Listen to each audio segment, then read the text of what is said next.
Om Swastiastu. Assalamualaikum warahmatullahi wabarakatuh. Shalom. Namo Buddhaya. Salam sejahtera bagi kita semua. Kami dari kelompok 5 NGMP Bahasa Indonesia akan menampilkan video pembelajaran tentang teks prosedur.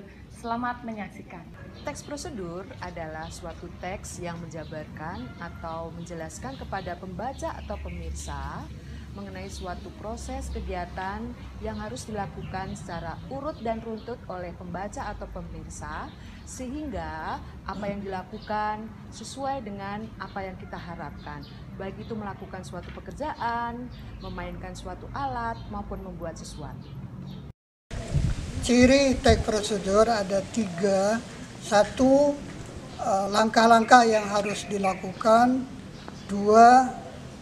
Bahan atau alat yang digunakan. Yang ketiga, isi dari aturan yang harus urut. Terdapat 4 struktur teks prosedur berdasarkan cara membuat sesuatu. Di antaranya, tujuan merupakan sesuatu yang ingin dikerjakan, alat dan bahan, langkah-langkah pengerjaan, dan penutup yang berisi penekanan pada keuntungan. Sedangkan terdapat 3 struktur teks prosedur berdasarkan cara melakukan pekerjaan. Di antaranya tujuan, langkah-langkah, dan penutup.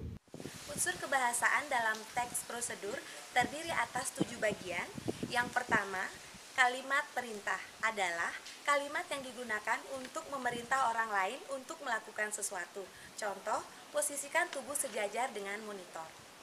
Kedua, bentuk pasif adalah instruksi atau panduan yang diberikan jika berbicara mengenai proses. Contohnya, tombol sebaiknya ditekan dengan lembut. Kata ditekan merupakan bentuk pasif. 3. Penggunaan kriteria atau batasan adalah kalimat yang rinci dan jelas batasannya. Contohnya, masukkan 5 sendok makan gula.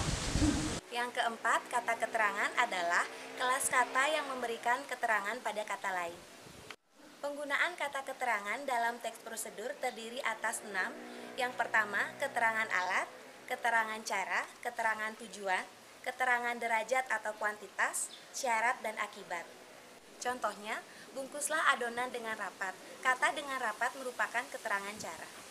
Kelima, menggunakan kalimat saran atau larangan, yaitu penggunaan frasa hubung seperti sebaiknya, hindari, jangan, dan sebagainya untuk menyatakan suatu keharusan atau larangan agar tidak menimbulkan bahaya. Misalnya, bilaslah kedua tangan dengan air. Keenam, menggunakan kata penghubung, pelesapan, dan kata acuan. Misalnya, masukkan tepung ketan dan cairan santan selama 30 menit. Kata dan pada kalimat tersebut menyatakan kata hubung. Ketujuh, penggunaan akhiran i dan akhiran kan.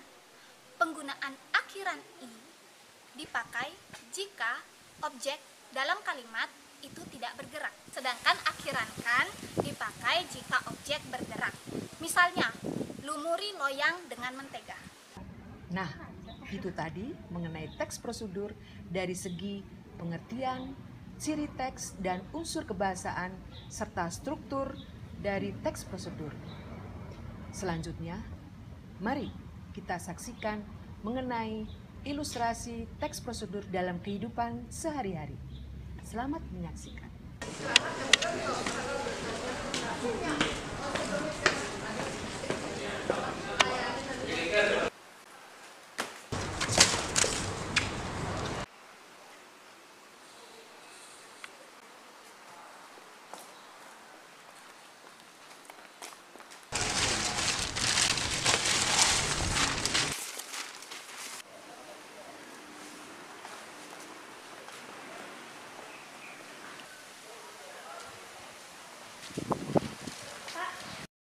Malu dong buang sampah sembarangan.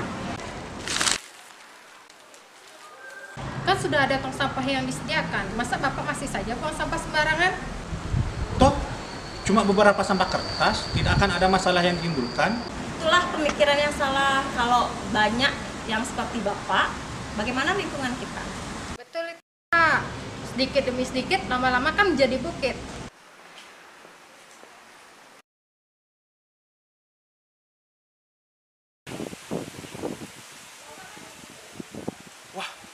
seram juga ya kalau dibayangkan. Terus cara penanggulangannya bagaimana, Bu?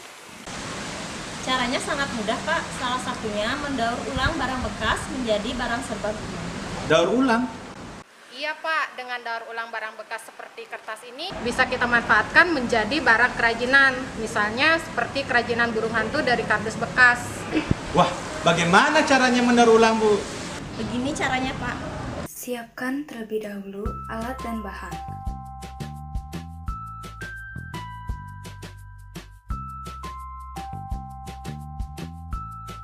Ukur kardus bekas dengan lebar kurang lebih 5 cm.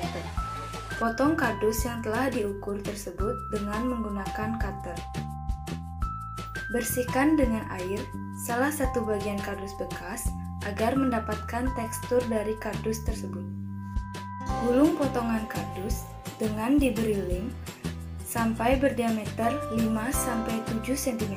Gulung potongan kardus dengan diberi lem sampai berdiameter 8-15 cm. Potong kardus membentuk rumah yang besarnya disesuaikan dengan burung hantu yang dibuat. Cat seluruh bagian depan kardus dengan warna hitam, kemudian keringkan. Buat aksesoris yang akan ditempelkan ke burung hantu, seperti alis, paruh, sayap, ekor, dan kaki yang menempel pada batang.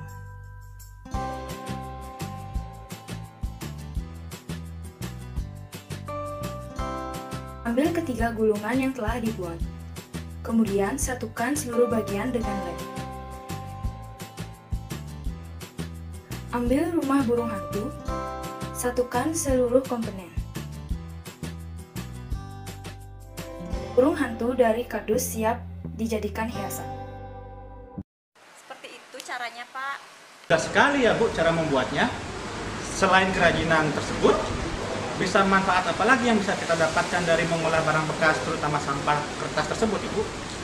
Tentu saja ada Pak, kalau kita kreatif banyak sekali kerajinan yang bisa dibuat dari sampah kertas. Salah satunya adalah bunga dari koran.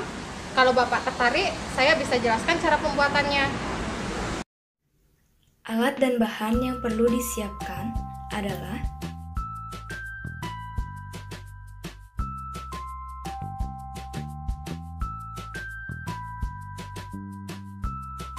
ukur koran bekas dengan ukuran kurang lebih 10 x 10 cm atau sesuai dengan keinginan. Gunting koran yang telah diukur tersebut. Bentuk koran menyerupai bunga sebanyak 4 buah. Masing-masing koran yang telah berbentuk bunga digunting sesuai ukuran. Bunga yang telah digunting kemudian direkatkan dengan lem. Lubangi bagian tengah koran yang sudah dibentuk menyerupai bunga. Buat tangkainya menggunakan lidi atau tusuk sate yang dililit kertas koran di bagian ujungnya agar menyerupai putih. Masukkan bunga dari ukuran terkecil sampai yang terbesar.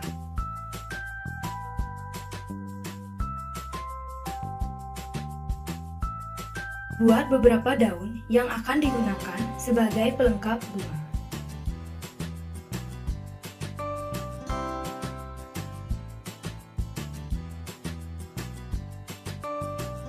Kerajinan bunga dari koran bekas siap menjadi pajangan. Ternyata mudah mendaur ulang barang bekas, terutama sampah dari kertas. Iya, Pak. Kalau kita mau, pasti kita bisa. Kita menjadi kreatif, lingkungan pun tetap bersih. Atas penjelasannya, Bu, akan coba saya terapkan apa yang sudah diinformasikan kepada saya. Sama-sama Pak, semoga berhasil.